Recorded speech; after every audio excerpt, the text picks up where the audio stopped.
Les tueurs qui viennent de frapper la France au cœur avaient pour cible notre État de droit et le cosmopolitisme affirmé de notre société. Face à une telle menace des soldats du fascisme religieux, il était donc nécessaire que nous nous dotions de moyens renforcés pour les empêcher de nuire à nouveau. Mais pas n'importe comment et pas à n'importe quel prix. De ce point de vue, le virage sécuritaire pris par le président de la République dans son discours au Congrès nous inquiète et la prolongation de l'état d'urgence pour 3 mois que vous nous proposez s'inscrit dans cette logique qui devrait se conclure par une révision constitutionnelle aussi floue que dangereuse pour nos droits fondamentaux. Outre les risques qu'il fait prendre aux libertés, à nos libertés fondatrices de notre pacte démocratique, le pacte de sécurité n'est qu'une habile triangulation visant à enfermer la droite dans ses propres contradictions. Cette surenchère sécuritaire n'est pas à la hauteur de la situation. Banaliser le tout sécuritaire n'est pas à la hauteur de la situation et banaliser le tout sécuritaire ne fait que contribuer à instaurer un climat de peur et de surveillance généralisée alors que la priorité est au renforcement des moyens de renseignement et de contre-terrorisme, de justice et de police sur le terrain. La rapidité avec laquelle nous sommes convoqués pour prolonger cet état d'urgence et en renforcer notablement les dispositions est significative de cette dérive que nous connaissons depuis déjà quelques années dans cette Assemblée, à voter dans l'émotion qui transforme l'exception bien souvent en ordinaire. Vous nous demandez, Monsieur le Premier ministre, une sorte de blanc-seing pour 3 mois qui nous interdit tout contrôle réel de la mise en œuvre de cette situation d'exception et vous reléguez au second plan le pouvoir judiciaire, pourtant protecteur de nos libertés fondamentales.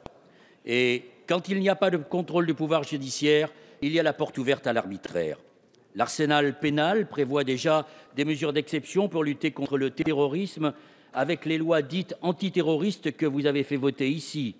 De nombreuses modalités de poursuite, d'instruction et de jugement sont déjà exorbitantes du droit commun, ainsi de la garde à vue, des perquisitions de nuit, des visites domiciliaires et saisies, des contrôles d'identité et fouilles des véhicules, du jugement des accusés et des délais de prescription.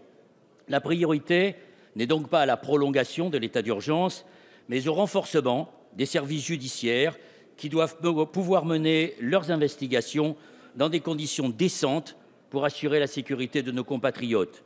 Nous manquons d'enquêteurs de police judiciaire, de procureurs, de juges pour pouvoir agir dans le respect de nos principes.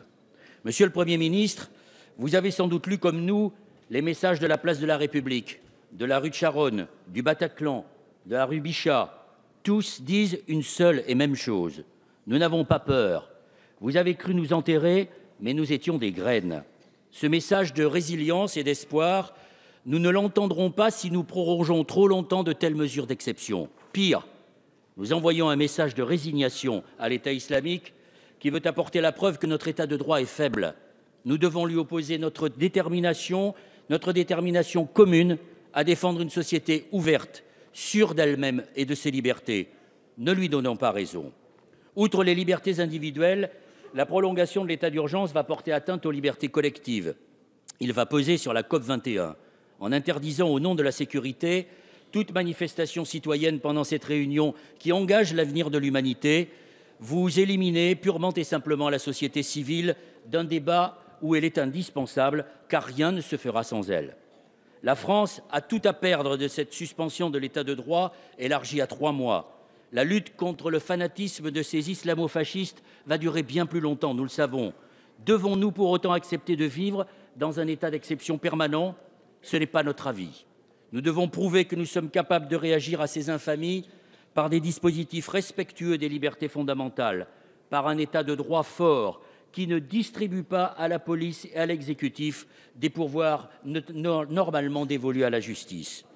Les arguments que je viens de développer ici ont fait l'objet de débats avec une partie des membres du groupe écologiste qui, au final, ont choisi d'approuver votre projet de prolongation avec la vigilance qui s'impose.